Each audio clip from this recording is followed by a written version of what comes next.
I wasn't the most athletic. I wasn't the most skilled, but I always felt like I prepared for those situations. And I think that's kind of what helped me have a decent high school career and have success at the coaching level. I was always going to be like, I'm going to outwork whoever I'm going against. Welcome to the Focal Flip Podcast. Every week we take a deep dive into the mystery and stigma behind mental health and explore real-life stories of struggle and triumph. We aim to educate and encourage others as we bring together a diverse group of guests.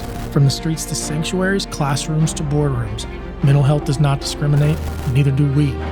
Prepare to laugh, prepare to cry, prepare to be changed. Let's get into it. All right. Well, hey, everybody. Welcome back to the Focal Flip Podcast. It's your boy, Mike, with another awesome episode. I got a really good friend of mine sitting here right now. This is the head coach, the new head coach of the Cooper Boys basketball program. This is Justin Holthaus. Justin, how are you? I'm doing good, Mike. Thanks for having me today. Dude, it's good to have you out, my man. It's good to have you out. We've been trying to make this happen for a minute, you guys. We've been friends for a while, and Justin has been very supportive of me in my coaching journey. We played against each other when we were in fraternities back in the day at NKU. So we've known each other for a while. So when I started to coach at Ryle and kind of help out with DMAC at first, and then I realized how involved you were with coaching basketball. I had no idea like how interested or how far you were going to take that. Mm-hmm. You know, I thought it was just a hobby for you and that you just enjoyed it. But let's walk through the story of when we met in college, okay, to, what led you to be, teaching, coaching today. And then I'll walk us and navigate us through our story. Yeah, for sure. As my experience has been through these years. For sure. And again, it's kind of full circle to be now here on Focal Flip and us talking and chatting and sharing some of those stories prior to this. But, we first met in college, obviously we were competitive. We had that competitive nature. Yep. Thought we were still in our prime and we were still, competing and getting after it. But, I just remember intramural sports always being a big part of that college scene. I know we would always be up at the rec center at NKU playing against each other and things like that. So I think that's kind of where our respect and we kind of learned a little bit about each other and competing and things like that. So those were always good times growing up in college and things like that. But, my whole journey to where I'm at now as far as coaching, it did start in college, and it started right around my junior year. Prior to that, I was a marketing major. Oh, really? Okay. Yes, I was a marketing major, and I enjoyed it. I don't think I was super passionate about it, but I enjoyed it. And then I got a call. I got a call from my buddy's uncle, and he says, "Hey, we're looking for someone to coach at St. Louis, which is a private grade school out in Owensville." And he goes, "We got a 6th grade team here. We're looking for someone. Are you interested in doing it?" And, I thought about it for a minute. I'm like, I'm going to try this. Where were you living at the time? I was living over in northern Kentucky. Okay. At the time. Apartments? Yes. Okay. I had apartments down there. And so I was like, I'm going to do it. The commitment, I think we practiced like twice a week. And then we'd have a game over the weekend. Yeah, man. And so I got into it. And at that time, we had like 7 or 8 kids on the team. Everybody was on the team. It was basically the whole class. And it's a pretty rural area. Yes. So, a class was about 18 to 20 kids. So we had, 7 or 8 boys that wanted to play basketball. So my expectations going in there were obviously probably a little bit higher than what we were getting. And it was just, right away, I was like, dude, I love this. I just love connecting with these kids, learning about them. And then I brought my brother on. My brother's 5 years younger than me. So what's your brother's name? Jeff. All right. Shout out Jeff. Shout out Jeff. So we're both young. At the time, I'm probably 22. And at the time, he's like 17. He's still in high school, and he's helping out. That's awesome. So, we start coaching this team, and it was funny. I stayed with him 6th, 7th, and 8th grade. And so that was the turning point when I got that. And that next year going into school, I'm like, I really want to change my major. I really want to be a coach. Oh wow, it affected you hardcore. It affected me hardcore. That's cool. It was a big part of who I am today. And so I changed my major to education, and kind of the rest is history. It's been a fun ride. Super excited about showing up to work every day. Obviously as an educator and obviously as a coach. So I made the right decision. I know I gave a lot of money to NKU. I spent a couple extra years there, but it was well worth it. Yeah, that's awesome. So when did you graduate from Northern? I ended up getting out in 2007. Okay. So I graduated in 2007. It was in the winter. So there really, as far as jobs available, there really wasn't anything available. So I kind of I subbed for the rest of that year. And then the following year, there was a private school that needed a PE teacher. I'm certified health and PE, but it was a part-time gig. It was 3 days a week, like a Monday, Wednesday, Friday. So I did that for a year. I have another part-time job just to kind of supplement a little bit. And then, the following year, I ended up getting a job at Cooper. Wow. So. Okay. So what year was it that you got the job at Cooper? This is 2009, 10. Yeah. That was been an inception, right? Or when did you come in? No, second year, 2010, 11. So okay. Cooper was open the previous year. Okay. So I come in the second year, Cooper's open. Brand new school. Yeah. Brand new school, beautiful building. And that was kind of the beginning of coaching in high school. So did you apply for a teaching job there first, or did you want to be a coach there first? I applied for a teaching job, and it was funny because one of my friends reached out to me, and she goes, I think they need a health and PE teacher. Oh, wow. Well, that'd be perfect. Right. So I apply for it. I have the interview. Everything goes well. I get the job. And then, this is in June. And then they always have like a picnic. They have a picnic in August where all the teachers get together, all the admin get together. And so at the time, it's me and my wife now, Ashley. We're together. We go to this picnic. We don't have any kids now. We're just kind of doing our thing. And the first person I want to talk to is, who's the head boys basketball coach? Yeah, right. Like, I need to find him. I know the PE teacher. Yeah, right. It's like, I'm already in the building. I'm in the building now. Now I need to network a little bit. Who is the boys basketball coach? And, Tim's there. Tim Sullivan's there with his wife, Andrea. We hit it off, and kind of the rest is history. Wow. So how did you pursue? So that's how you and Tim met, was literally your first coaching stint.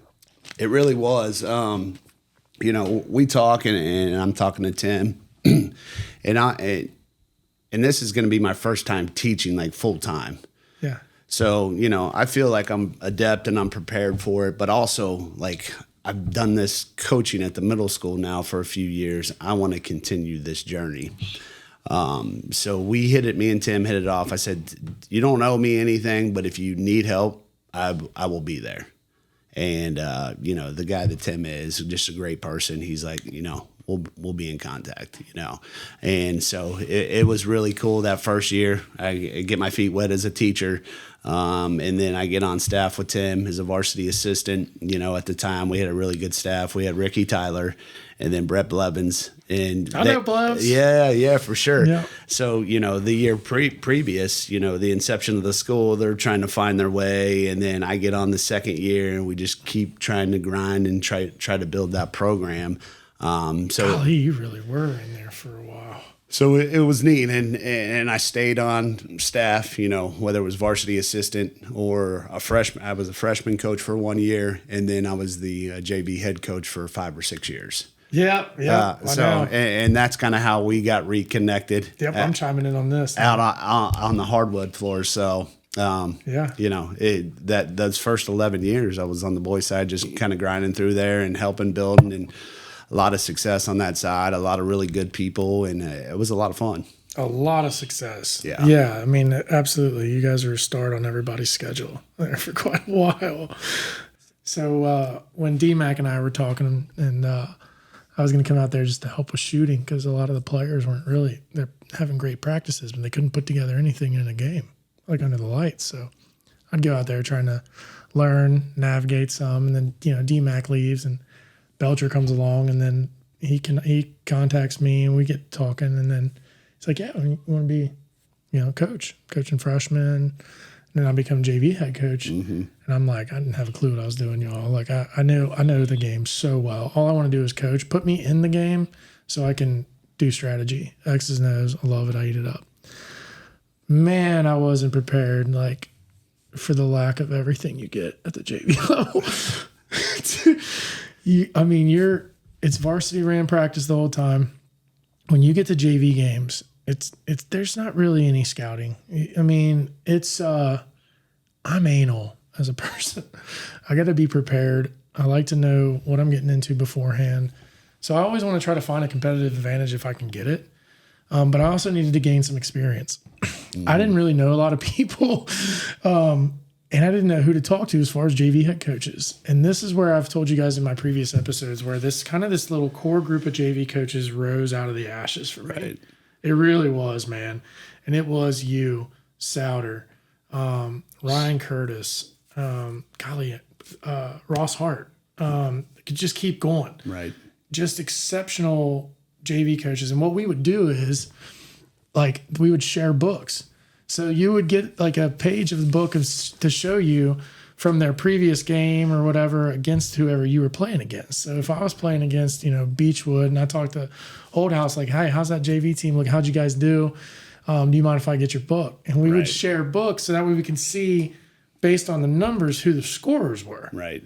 And that was all we had to really roll off of. Right. Well, and that's what you do, as that JV. Based on what their program does. Right. Right. And then let's look at personnel. Right. And that's the JV coach is always a tough job, right? It really is. Because you're kind of that middleman, right? You're trying to develop those kids and try to get them prepared for that varsity level. They're not there yet.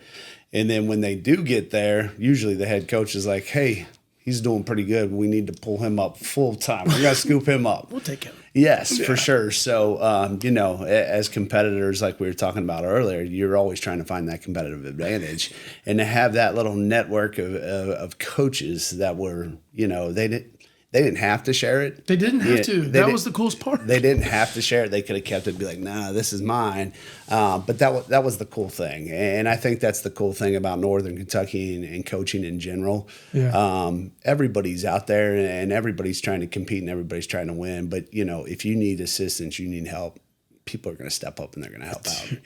That is so true. And I know this now through experience because it told me everything about you guys as people, your character, and it told me about community. I mean, it was, you guys, it wasn't even, you didn't second guess anything. Like, you guys were there to help me right away. And what you probably didn't know about me is I struggle asking for help. And so it's hard for me to kind of reach out to say, hey, because I want to do things myself. Right. I want to be able to do things on my own, but I realize I can't. Right. And that, like, having all of you guys to do that, it's just made it fun too. Right. Because like when our pre-games, when I'd play you or whatever, we'd be laughing beforehand. But I'm like, hey, if I can beat Holthaus, I'm doing pretty good. Like I would do that with Souter and with Hart and all them. Right. Like, hey man, these guys knows what they're doing. Like, these should be my stars on my JV schedule. Right. Like, that's just the way I think. Right. No, for sure. So you hit the nail on the head is what I'm trying to say is that coaching community. Like, yeah, it's a fraternity. It really is. At the end of the day, you're going to prepare your team and you're going to try to compete and try to win. But we all want to see each other be successful. I mean, just what it is. It's better for us. It's better for us. It's better for the kids. It's better for this community. You don't want programs they're drowning. You want to, hey, can we support you? How can we help you? That's part of a community. That's part of your job. Like, we need to see the 9th region and make sure we're building that up with the rest of the state. And I think when you have people that are kind of like-minded, great things will happen. Yeah. And there's a lot of really good coaches in this region. Dude, it really is. Right. You'll hear that as a common theme from people saying, you ever coached in the 9th? Coaching in Northern Kentucky, there's great coaches. It really is. Great coach. And the talent's getting better too. Like, the talent's good. It really is, but it just continues to get better. Right. Parents are investing more money. Their trainers are getting better at training. Right. and we see people put that in there. It's going to get better no matter what. Oh, 100%. So, a lot of resources around this area for sure. yeah. So you coach with Bowman too? I coach with, Ryan Bowman. God love your soul. Shout out Bowman, buddy. Ryan. He's over at Connor now. I know. On the girls' side. I gotta shout at him too and get him out here on the pod. He's due. Yes. I do. But so yeah, walk me through this. All right. So now you're coaching underneath Sully. Let's just go right from the rip here. What's the most? What is the number one thing you learned from Tim Sullivan? I mean, I know there's a lot. Yeah, there's a ton, and he continues to impact my life, and not only as a coach, but everything else. But when you think of Tim, you think about relationships and his ability to build relationships, and I think that not only relationships with the kids, but his staff as well. That is his. That's his strength. I mean, to be able to build a relationship and for you as assistant or me as his assistant, be like, he empowers you, right? He builds you up. He says the right things. And those are the type of people that you want to work for. Those are the people that you want to, be in the grind with every single day. And the kids too. The kids pick up on that as well. Leading by an iron fist, and it's my way, this way. That doesn't work these days. Nope. It's not going to work. And I think he instilled the culture of that Cooper program and built those kids up. And the relationship piece has always been big for me too. Yeah, he is. He's excellent with relationships. Yeah, I agree with you on that, man. Very cool. So when it came, okay, how many years were you coaching underneath Sully? 11. Okay, so 11 years underneath Sully we talked about. So girls' job. Okay. Yeah. What's going through Justin Holthaus's mind after, I got 11 years in here as an assistant coach. Right. Right? I mean, that's right. a good amount of time. Right. Right? So what's going on in your mind when this girl's position comes open? Because, for all of our audience viewers that don't know him, Justin went over to the girls program and has had great success with it. He really has. He's done such a great job with them. Great players, great parents, all of it. Obviously you want to coach, so that's the next step. Right. But that's what most coaches will say. So, for you, you're already in the school. What was it? Why girls? Why at that time? Right. I'm just curious. Well, I think a lot of people will do what they're comfortable with, right? Yeah. I'd always been on the boys' side. Even at the middle school level, it was always boys, boys, boys, boys. And I paid my dues and I did my time, and I applied for other jobs on the boys' side that they just didn't work out. Yeah, they didn't materialize. So, when that girl's job did become available, it was very interesting to me. I wanted to be a varsity head coach. I wanted to be able to lead a program, but also question myself as well, with all I knew was boys. My own personal life as well. I have 5 boys at home. How do I relate to girls? Yeah. How am I going to be able to communicate with girls when all I know is boys? I've wondered the same thing. This is why I can't wait to explore it. Yeah. So that was a big question, and but I kind of knew a little bit about some of the girls on the roster. I knew about the families, and I knew that there was a good bit of kids that were coming into the program that just wanted to compete. They wanted to compete at a high level. And, whatever it was, whether it was girls, boys, whatever sport, if you have kids that come into your program and they want to compete at a high level, it doesn't matter. It doesn't matter. It doesn't matter if it's a girl. It doesn't matter if it's a boy. They're going to get after it. And, I ended up taking that job in 2020. It was the COVID year. So that whole year was very tough.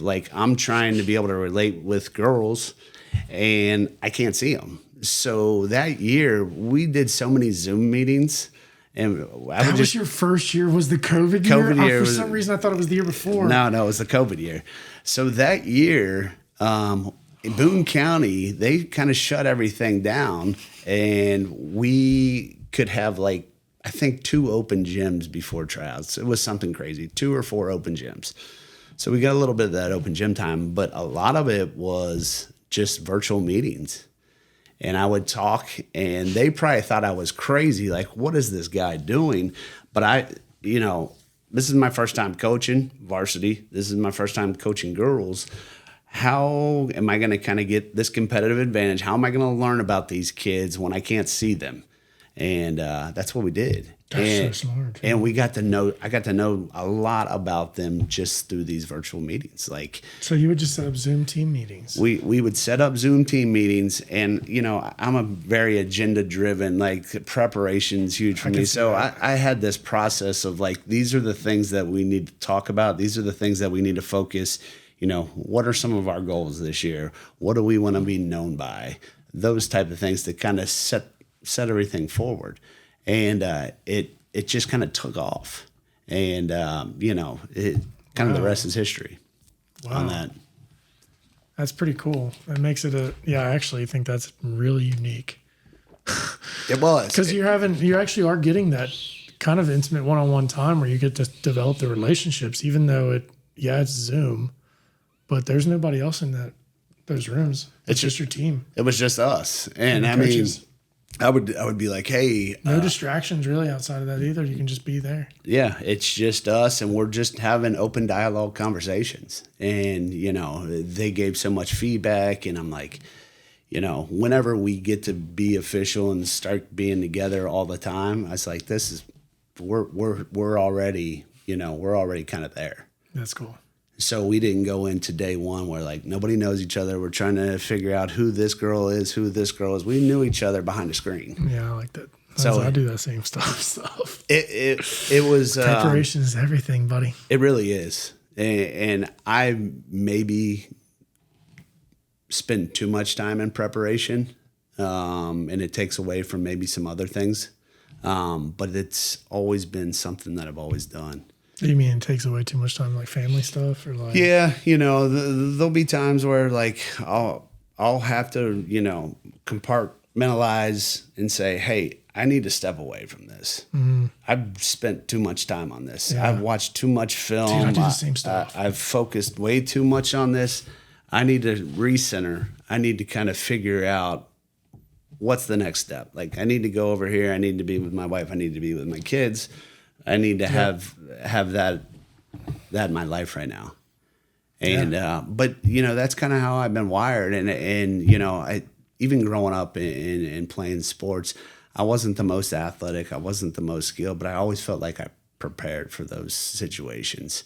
And I think that's kind of what helped me have a decent high school career and have success at the coaching level. I was always going to be like, I'm going to outwork whoever I'm going against. I might not have the skill. I might not have the knowledge, but I'm going to outwork you. That's just what it is. And I think that's what's kind of, allowed me to have some success is I'm just going to work and I'm going to work. And, there'll be times at night, it's 1 a.m. We're in bed, me and my wife are in bed and she'll look over. She's like, are you still watching film? And I'm like, babe, I got to get this set down right now. Yeah. And she'd be like, man, you're silly. So superstar wives, man, I'm telling you. Because I'm just now finding out that we're really similar, dude. Mm-hmm. That is me. And luckily I have good awareness now to where I'll know, like my soul will tell me if I need to, like you just said, I need to shift over here for a minute. Right. Because when I'm in it, I'm in it. Yeah. I prepare. You can ask my 6th grade group. It's a culture shock. For sure. On the hop, schedule, organized, intensity. A lot of stuff but in order to have that be successful and efficient for the 1 hour that I get requires good preparation. Right. If we don't prepare, what message am I sending these kids? Right. Chaos. 100%. You know what I mean? So like we're wired similarly. Your wife just says you're silly at this point. Yeah. I think it's hysterical. Has she just been this rock star supporter the whole time? Like, My wife. She knew you were like this when she got married to you, of course, right? Were you always like very prepared going into marriage and stuff? Yeah, well, no, I mean, you were younger. We were younger, obviously. You mature and things like that. But my wife, she's serious. She's a rock star. Yeah, they got 5 boys. You just said it, you guys. That's crazy. You know, with us having 5 boys and they're now getting older. They're all now more involved with things. They're all developing a personality, and all 5 of them are definitely different. You know, my wife just, you know, she's the queen, right? And, you know, I was always very close with my mom. My boys are all close. They're super close with my wife. And she just has an unbelievable relationship with them. Her ability to kind of get all 5 of the kids going in the same direction, it's amazing. Shout out Ashley. Shout out Ash. But, you know, whether she's coming to my games, she comes to the games too. And I just, you know, I'm getting the team prepared, and I watch her come in struggling with the boys, but just the way that she carries herself and the way that she handles it, it's just special. And that's a big part of why I'm continuing to coach, is because she's able to handle that load. That's awesome. Big respect to Ash. Yep. That's awesome. It is. Yeah, that's my thing when I would see Justin at a McFarland event. Every time we see each other, we just have a big grin on our face and we dap each other up because he's got his boys, man. They have so much going on. Like, you guys are always on the move. I mean, you have a lot of stuff going on. Yeah. Kids are involved too. I mean, yeah, the kids are super. What all do they do?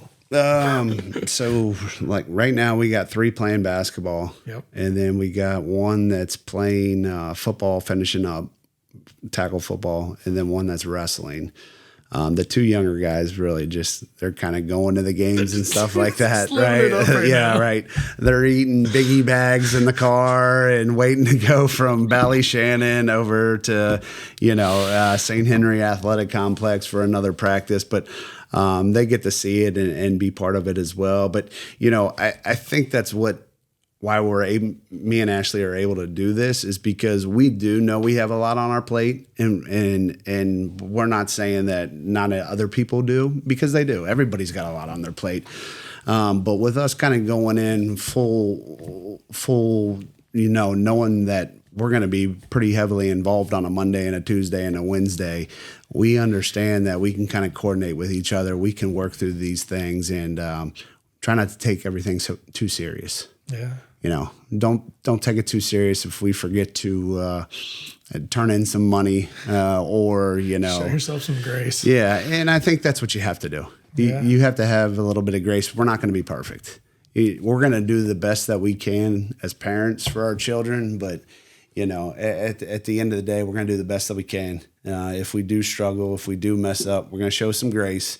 People might laugh at us and be like, man, there's that crazy Holthaus family and stuff like that. But, you know, I think that's what kind of makes our family special, just the togetherness and being involved together with a lot of the stuff that we're doing. Yeah, that's cool. Yeah. That's awesome.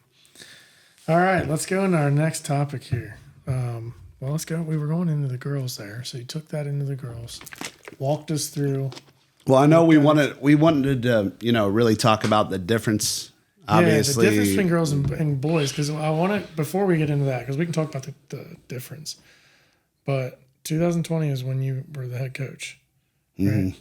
Okay, and that's all the way to 2024. Mm-hmm. 25. 25. What kind of success did you have in those 5 years? We how did you all do as a team, real quick? We had a lot of success. And again, I kind of knew going into those virtual meetings, like we had a good nucleus. We had a lot of leadership in those meetings and things like that. So anytime you have those types of kids, you feel like you got something special. And that first year, it was tough. We ended up getting knocked out in the first round of the regional. It was a COVID year, crazy year. It was wild. Two people from your family could go. And then we ended up playing first round at Dixie, and we get knocked out. But that game was crazy because they kind of let the guard down and they let everybody in. So we had like a full student section, and we never had any. Most of the time, it was parents sitting up in the top. And we were just super young. At that time, we were starting 3 freshmen and 2 sophomores. So I remember. it was just like, all right, let's go with it. When we get knocked out, and then, the following year, obviously, we had some setback with injuries and things like that. But towards the tail end of the year, we started to pick up momentum, and I could just see it. Like, we had one really big win down in Anderson County, and Anderson County is always on the girls' side. They're very successful. So we get this win down in Anderson County, and you could just see the momentum going. And we just reeled off, I think, like 13 straight wins. It was wild. We take care of business in the 33rd, win the region, 9th region, first time ever winning the region, Yeah. first time ever. How cool is that? Unbelievable. Yeah, I mean, just saying it. It's kind of first time ever winning the 33rd, first time winning the 9th region. We do both in the same year. And then we go down to the state tournament. And the crazy thing about the first time we go down to the state tournament, the girls don't know. Like, we're all figuring this out together. I had been there because I was on the boys' side, but they didn't know. They didn't know what to expect. So we ended up playing a day game versus Pikeville. And I can't remember the start time. It was like 1 o'clock. Well, the school goes all out on this, man. There's like 6 buses. There's all these kids on the buses that are going down.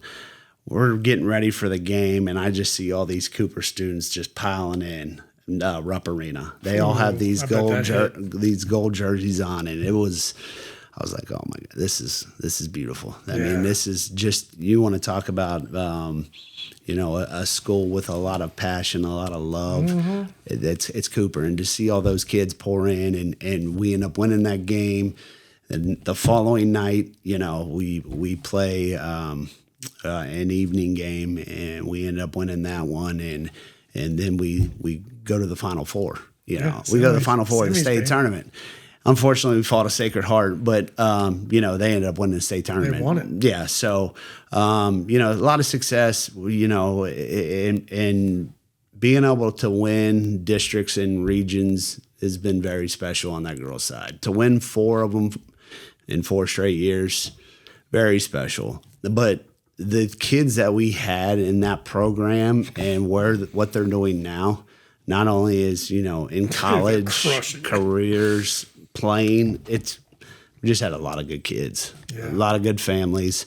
I went down to UC this past week. I got to see Whitney Lynn. Yeah, Whitney. She's playing at Lehigh. She crushed it. She has 28 points.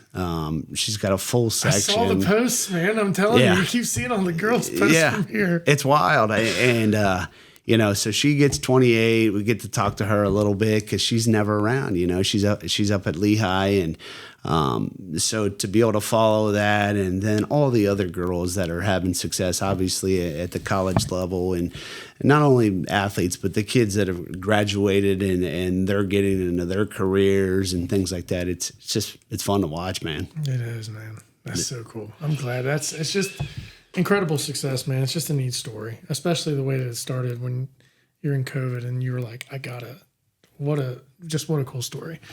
And you just have a keen sense of that. You knew something special was going to come from those as you started stacking those meetings together. Like, they want to be here. Mm-hmm. Yeah. You can throw those 3 freshmen and 2 sophomore out all day long, know what's coming down the road, babe. Well, yeah. Especially if they're wired like that. And that's the big thing. Are they wired and they're starting to talk like a leader already as a freshman, sophomore? Like, that's a game changer when you have those type of kids. Makes your job easier, don't it? It does. It really does. It really does. It really does. So, biggest difference in girls versus boys, coaching wise. This is a question that I've been asked, obviously, a lot lately with making the jump back onto the boys' side. On the girls' side, it's there needs to be a why. The girls really want to know a why. Why are we doing this? What is the reasoning behind it? And the structure of it, they really enjoy as well. Yeah, I've noticed that. Like, I remember when I started, I was like, we're going to do this. We're going to do this. We're going to do this. This is kind of how we're going to operate. This is our operating procedures. This is how we're going to operate. And they were kind of taken back like, what? And I'm like, this is how you become a team. This is how we learn to basically huddle. This is how we learn how to be in the locker room and things like that. And it's stuff as a coach you kind of take for granted. You don't think about it. And the kids, you know, they just play, right? A lot of times they just play. So you're trying to build all these habits and things. So we're doing that early on. And, you know, you could just see them accept it. And then obviously when you have success, you know, that structure seems like it needs to be there even more. Yeah. So they're starting to see success. We have this structure, and they're wanting more structure to what we're doing. Yeah. So they want accountability, all that stuff. Then you have girls in the locker room that are holding everybody else accountable, right? And then when you have that going on, like my job now, I kind of sit back, and now I can help you lead others. How do you talk to your teammate? You know, if you're not agreeing with your teammate right now, what are some ways that we can work through this? And they just ran with it. So that structure was very huge. I thought that was very important. And I think that's a big difference between the girls and the boys. Wow. So you actually sat down and would coach them through conflict, and they would go and address it. We would talk about it a lot. And you know, nothing's ever going to be perfect. Sure, no. It's just what it is. Yeah, you have a bunch of error. different personalities. You have people that react in different ways and things like that. So, you know, my thing has always been like, let's coach them up and let's find some solutions to some of these issues rather than just kind of let it go. Let's find a way that they can be in control of that locker room. Let's let them manage this, because I think if you have a group of people that are going to push the culture, push the, you know, the standard, the strength is in numbers. It always is. Everybody will fall along. And if they don't fall along, they'll fall off. And they'll fall off. And then you'll know, you know, the kids that want to be about it. Yeah, I hope all my sixth graders listen to this conversation right now, because it'll all make sense as to what I'm doing in practice.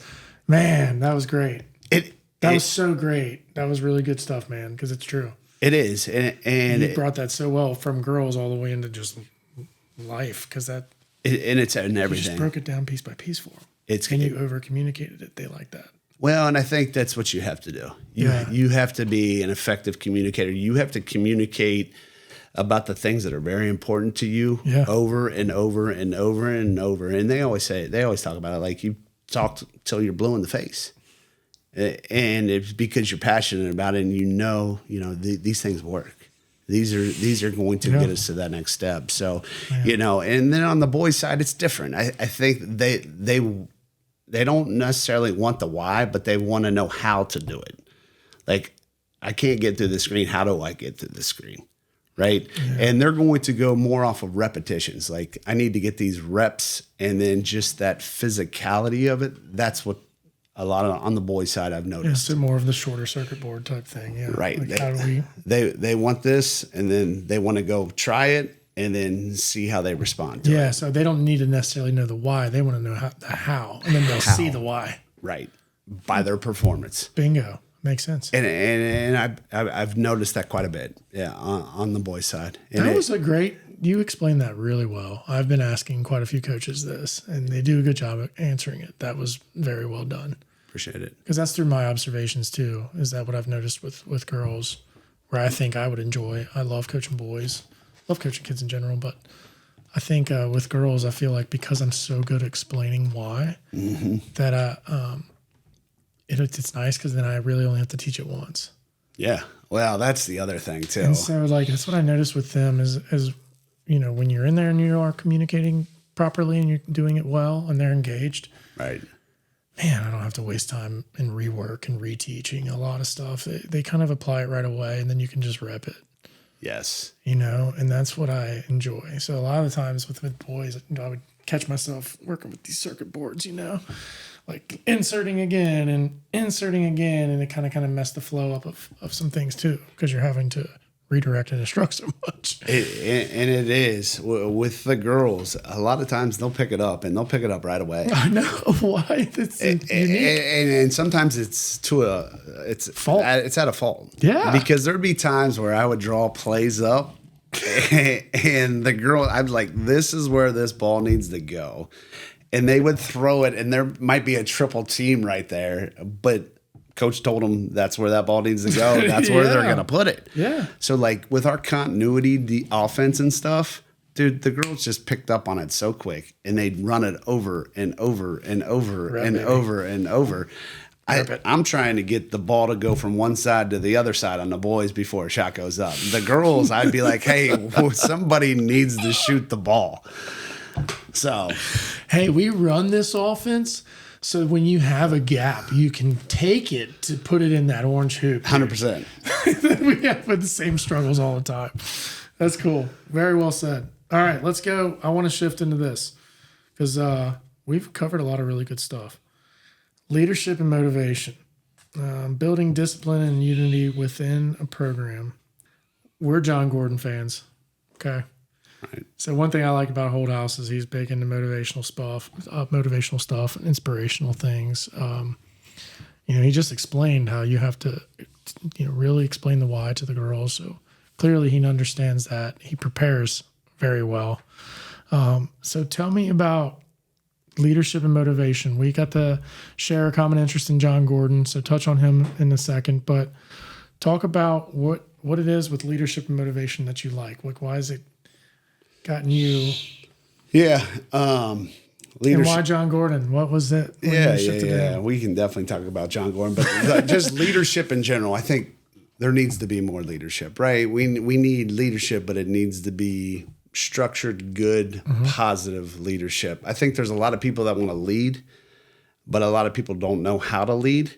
And so they're directing and pointing, hey, you do this, you do that, do that. That's not leadership. Right. Like anybody that I've ever been in that's been a leader has kind of shown me the way. And then from there, they've allowed me to kind of go through it and then help me out. And it's not well, you did this wrong. You struggle. Right. It's more of hey, what about this approach with this situation right now? How can I guide you through this? So, with leadership, obviously, you have to have high standards. There's got to be standards, expectations of what we're trying to do as a program, what you're trying to do as a father. Like, what are my expectations? What are the standards? How am I going to guide my family? How am I going to guide this basketball program? So the non-negotiables, you work through the non-negotiables, but leadership is constantly evolving. Leadership is, again, a person willing to go outside their boundaries and bring other people in and be able to support them. When you're a leader and you can start seeing some of those leadership qualities that you're demonstrating with your kids or your parents carry over, and then that light bulb goes off and then they're talking about it, that's leadership. And when that happens, that's the most powerful thing. Like the wins and the losses and things like that or the wins are special. They're fun and all that stuff is fun. But like when you can start seeing kids connect the dots and then you start seeing like some leadership, like they're going outside of their comfort zone or their boundary, and that's next level. Special. And I think that's why a lot of coaches do it, right? That's the only reason why I do it, man. There's no better feeling. There's a bigger purpose.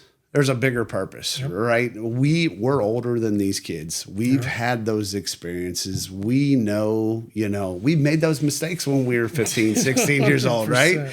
Probably more so than others, right? Yeah. But if I'm able to help that kid out and lead him through that and guided them and give them, some steps, and I think that's the difference maker.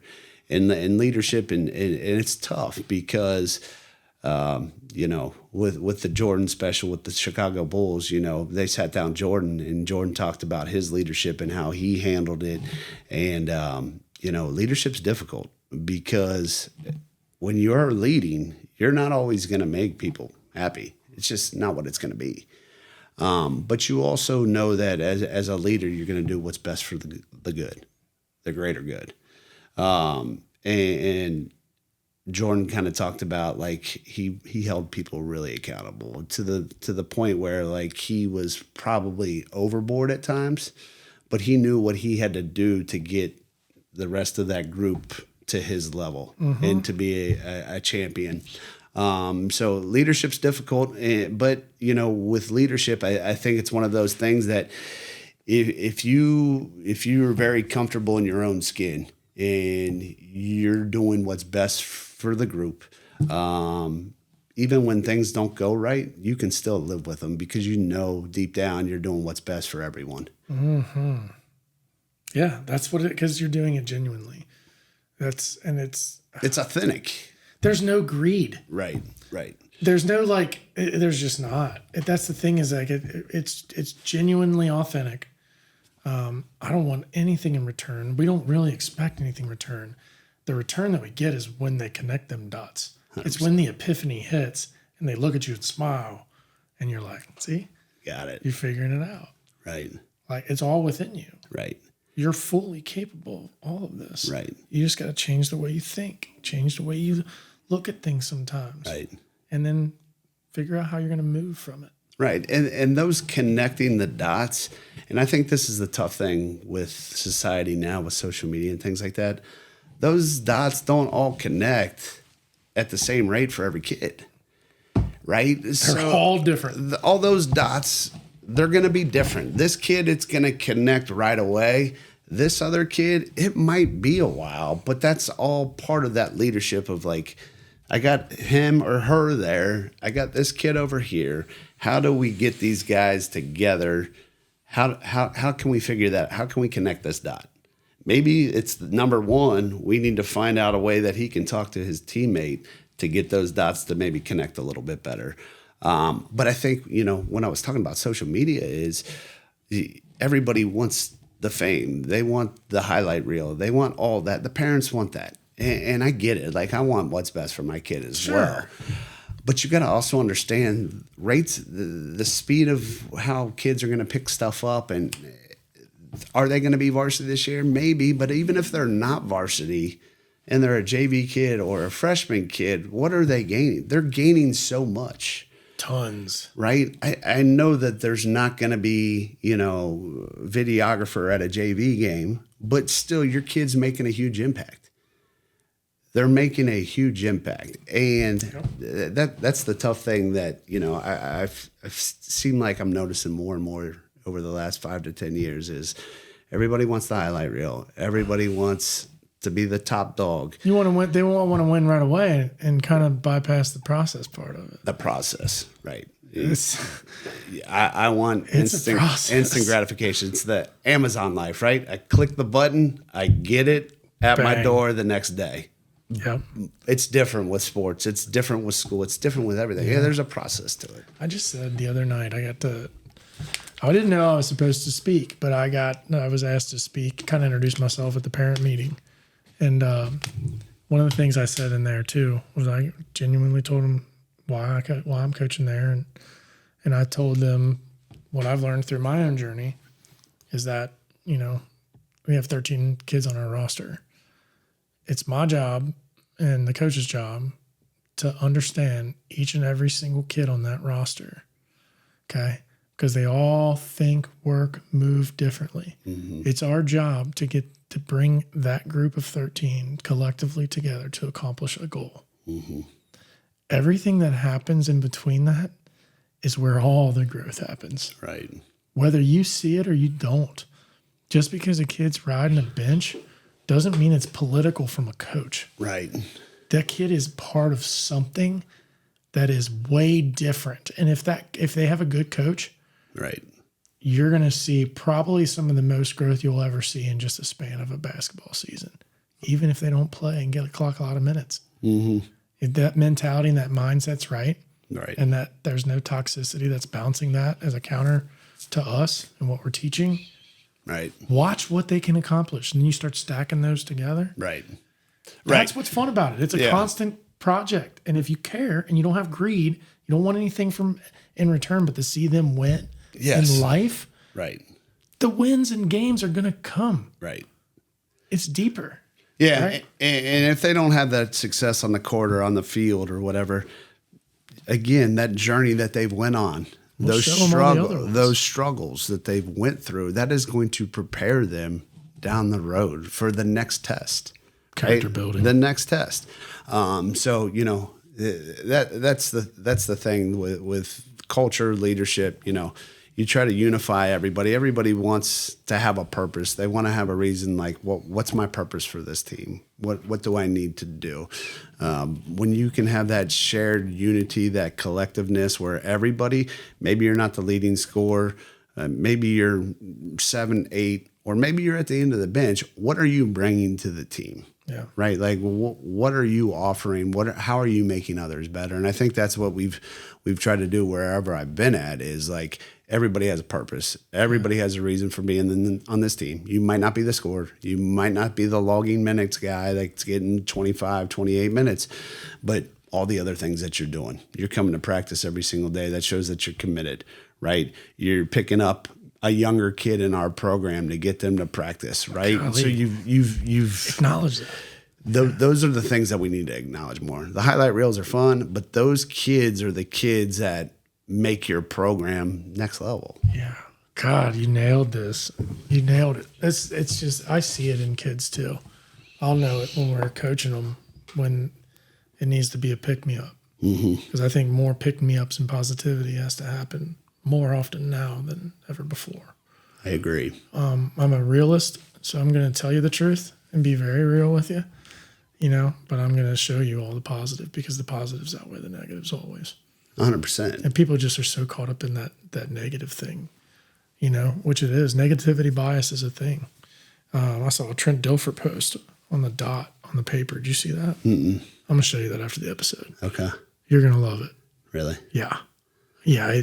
I just saw it this morning, and it stopped me in my tracks, and I went back 3 times to watch it and go, that's the best way I've ever heard it. So I'll show you that. It's talking about, because I teach on negativity bias with mental health. And it talks about in this sheet of paper, and all he did was take a Sharpie marker and draw a dot on that paper. Turn the paper around. He said, "What do you all see?" Everybody said a black dot. What about the white paper? Right.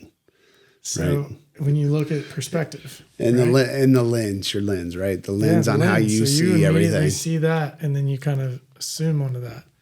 What about everything that's around it? Right. You know, so it's an interesting way. But speaking of positivity, we are both John Gordon guys. Right. John Gordon, here's your shout out on another episode, probably the 4th or 5th one. This one's even special because Mr. John Gordon came and spoke at Cooper High School. Justin and I have been friends since the college days. Clearly, we both love positivity, a lot of culture stuff, a lot of process stuff. So it was fascinating. I got to be invited to go with Pat Morgan and John Gordon while John went to go and kind of teach and share some of his truths and leadership stuff. Met Ryle and at Cooper. And so when I get to Cooper and I come walking in, I see Coach Holthaus here walking down with his book. And I'm like, hey, we got John Gordon buddies right here. Let's go. He reads them too. So I've learned in life to always lean in on the similarities with one another because it's always fun. That builds community. Right. So tell me about your John Gordon experience. Like we both we read his books. We instill a lot of his methods and teachings, philosophies, and a lot in our programs too, and just our daily life. So tell me about that, man. Where did this all come from, and how was your experience with John coming to school that day? Well, my first experience with John Gordon was, probably 7 years ago. Okay. Right around 7 years ago. Okay. Picked up the energy bus. Something that we were kind of sharing around the school. I read it, kind of fell in love with the process of, developing a team and all the different pieces of a team and what makes a team. And just, I felt like it related really well with sports and athletics. One of the big things that John would talk about was energy vampires, like people that are in your corner or in your program that are basically sucking the life out of the rest of the group.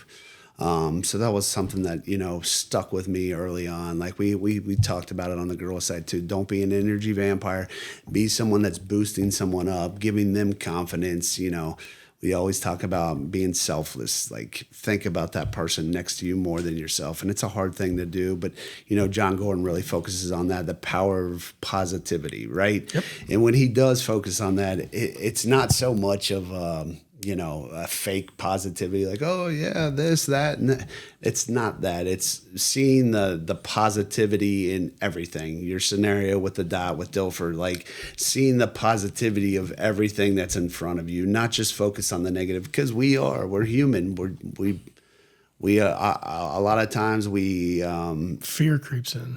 Fear creeps in, and then we just overanalyze, and we always think worse. Mm-hmm. It's just what it is. Like, so with John's message about power of being just a positive person, I think we're all going to have stress in our life. We're all going to have difficult situations.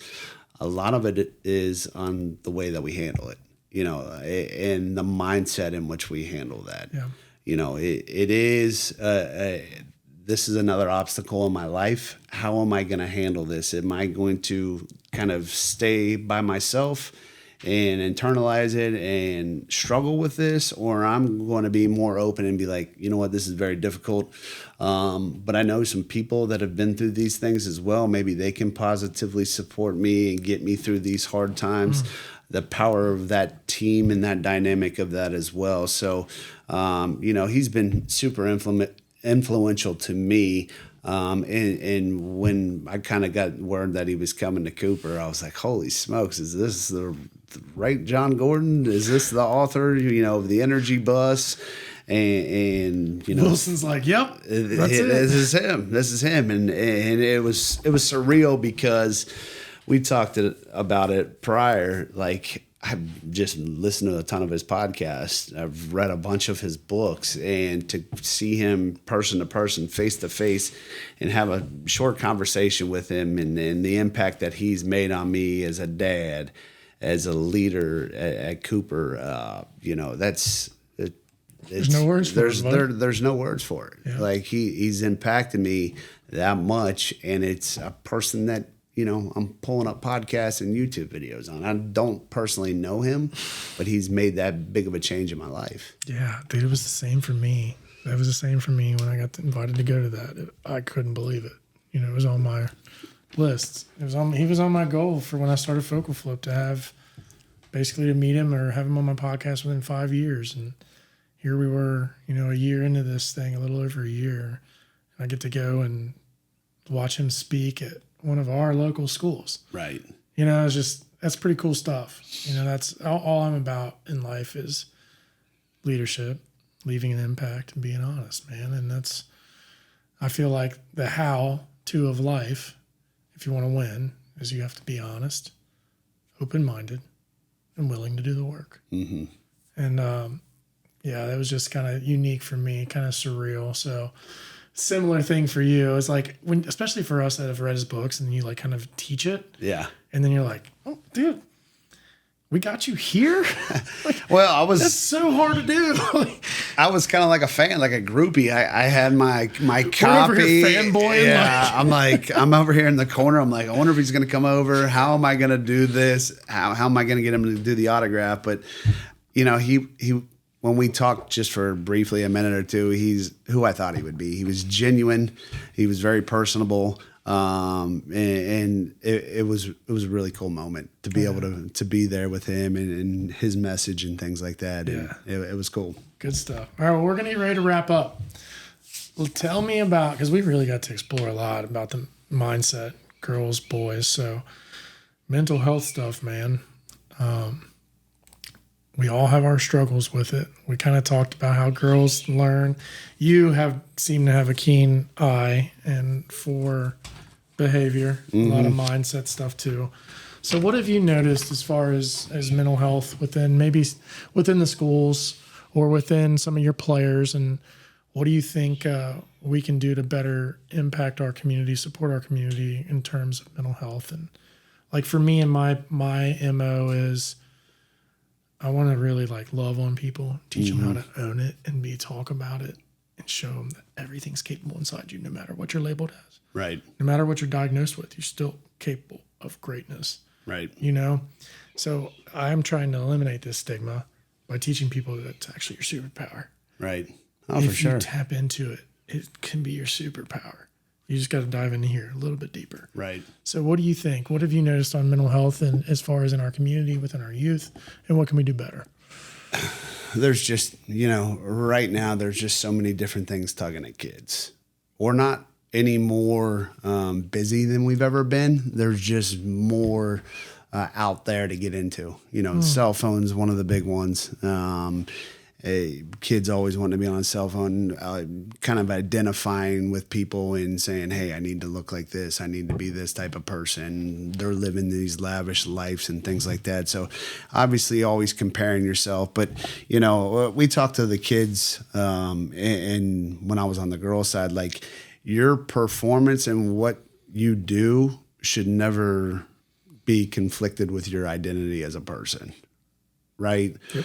So like, again, your identity when you're identifying like how you're going to be, like your values and the culture and things like that, that should never be affected by your performance, whether it's on the court, whether it's on a test, whatever that might be.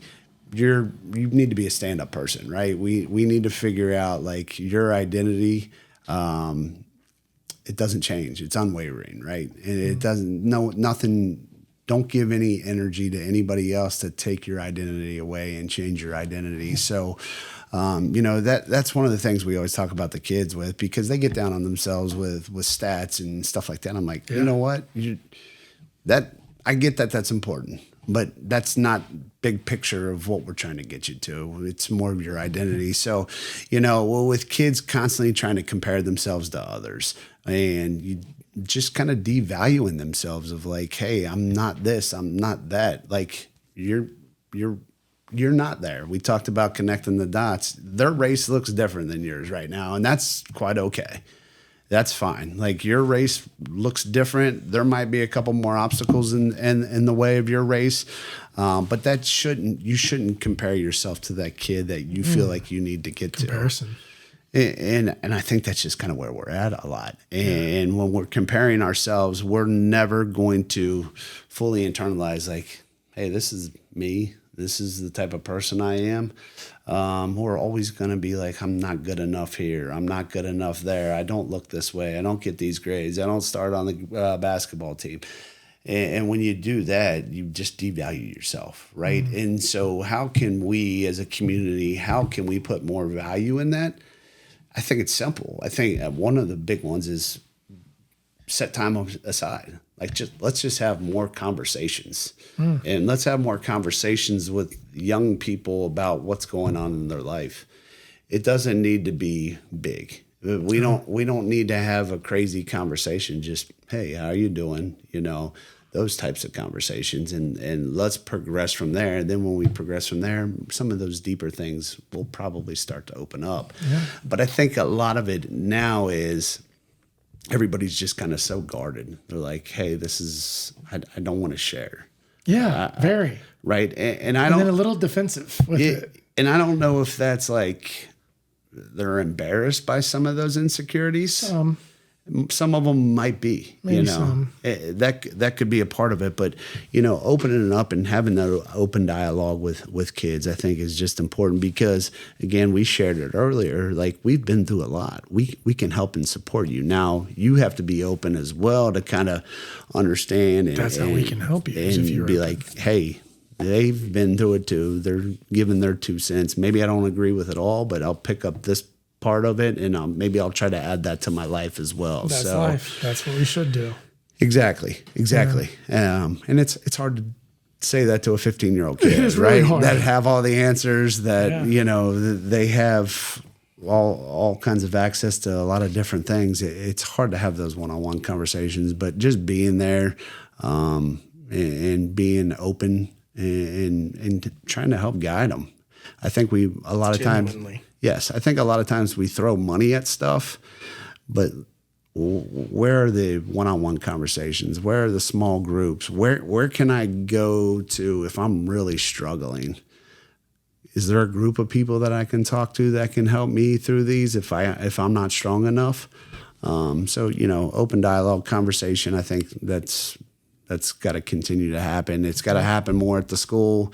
It's got to happen more in other programs, and there just needs to be more of it, because at the end of the day, obviously we're all running our own race, but we want to be a part of something, right? Yeah. We want to be a part of a community. And, when you track it back with sports, I think that's why sports is so special, and probably we appreciate it even much more.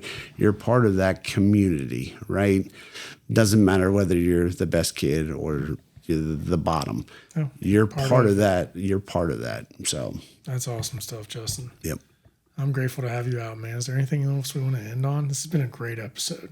It's been a lot of fun. It has. It's been awesome. I want to wish you luck on a great season. I will say, man, I'm excited to watch you coach varsity out there. I really am. I'm pumped to go watch you coach against Sully too. Yeah. I just got to be honest. Right. I just think your all's relationship is so cool. Yeah. You're both incredible coaches, and that's going to be cool for me. So what's it going to be like for you being a head coach at Cooper this year? Yeah. Tell me about it. It's going to be exciting. It's going to be fun, man. It's just, it's kind of full circle, right? It is. Being on the side. It's going to be surreal. It's special, and this is kind of one of my big goals, right? To be a boys varsity coach. The opportunity that I had with the girls side prepared me and allowed me for this opportunity, and that when that did happen, that was very special. But the next phase, this kind of aligns with my family dynamics. It does. 5 boys. It's perfect. We were saying it for a while. Just anything was dude, Holthaus would be a perfect fit for that. It all makes perfect sense. Right. I just didn't know if you were going to go for it. Yeah. Because I was like, he's got success with the girls. It was and stuff. to talk about that. That was one of the most difficult days that I've had professionally, to basically go in that locker room with the girls and tell them that, I was moving over to the boys' side. And it was tough because, like anything, you build those relationships. Obviously, we had success, but, I even told the girls, I was like, I'm still going to be around. It's not like I'm going anywhere else. I'm going to be here, and if you need me, I'll be there. That was a very difficult day. And then that same day, I was named the boys' coach. So it happened, boom. Bro, boom. What an emotional day. It was a very emotional day. I mean, How exhausted were you after that day? It was tough. When I went home that night, I was happy. I was happy, obviously, to be named the varsity boys coach, but I was also I had so many emotions running through my head that evening. And I even told my wife, I'm like, this has been a very difficult day. To process and break this down, it was hard for me to handle, and those are the times where Ashley's just comforting, and I got the boys around, and they're super excited. They all got Cooper jerseys on. Let's go, right? So that all it made brings sense. It to balance. It made sense, and the reason why doing it and things like that. So super excited about this year. Obviously, that'll be a highlight on there, coaching against Sullivan, right? It's just what all of us coaches do. I'm just speaking the obvious. 100%. Even when, for me, when I was coaching JV, dude, I wanted to beat Simon. I wanted to right. That's my school. Right. But I also wanted Steiner to see that I could coach. Yes. Just to be transparent. And that's just who we are as competitors. Yes. And then when you have friends like that, and it's somebody who was actual mentor too. Yes. It's special. It's an emotional. For me, I look at it bigger than who's going to win that game. I look at the emotions behind it. Yeah. It being a very special moment for both of you. It will be. It will be because, we still were close, but, to be together at Cooper for 16 years, right? And then him being over in St. Henry, me being at Cooper now, there will be a lot of emotions. But at the end of the day, it will be a basketball game, but just where we've come. Yeah, that's what I mean. It's just it's going to be interesting. I don't know how I'm going to handle it. I don't know how he's going to handle it. I know we're going to do it the right way. You guys won't know until you get to that day, but dude. It's going to be one of those things. There'll be a lot of emotions, but it'll be a fun night. It'll be a fun night. It will be. Sure. It's going to be so much fun because there's so much love in that gym. For sure. But two straight competitors. Right. Great X's and O coaches. You guys are awesome process people. Like, it's just going to be fun. It'll definitely be a fun environment. I'm obviously excited for it. He's taught me a lot, and like you said, you always want to beat the guy that kind of showed you and paved the way for you, right? You want to be like, hey, you want to be up there with them. I'm there. So, win or lose at the end of the day to get this opportunity, it's going to be a lot of fun. Yeah, it's going to be cool. Well, I'm excited to follow you. Before we get off here, I did choose 6th grade so I can still hound you all with these varsity games. Oh, yeah. And I'm still out of there early enough to come to these. So I can't wait to come watch you coach again, man. Coaching boys and stuff. It's going to be fun. Appreciate it. You got the early window, right? 5 to 6? Okay. Yeah. Got the early window. So you'll be in the gyms. You'll be in the gyms. I'll be in the gyms, buddy. That's 100%. Well, hey, I appreciate you coming on today. This has been a cool conversation. I wish you nothing but the best, man. I think it's just the sky's the limit. I can't wait to see what these 5 boys are going to look like with your family, like whatever they decide to do. Right. Because if you guys really think about this whole conversation, just picture 5 boys in the background with Ash. Yes. And you're just still working on leadership, motivating teams. Like, it's just pretty cool stuff. So I appreciate that. And, like I said, your spouse, whoever you marry, they're going to make the biggest impact. And my wife has made the biggest impact on my life, not only, our life and our family, but my professional life as well. The demand on this, it's not possible without her. So to do it with 5 crazy boys, it's just next level. And I think a lot of people think we're crazy, but I don't think I'd have it any other way. Think you're crazy? I think you guys just do it. You got to get it done. It's just you embrace it. That's what you got to do. Why wouldn't you? That's awesome. Embrace and conquer together for sure. So appreciate you having me, man. No problem, brother. All right. Hit like, hit subscribe. The high five's on the way. All right.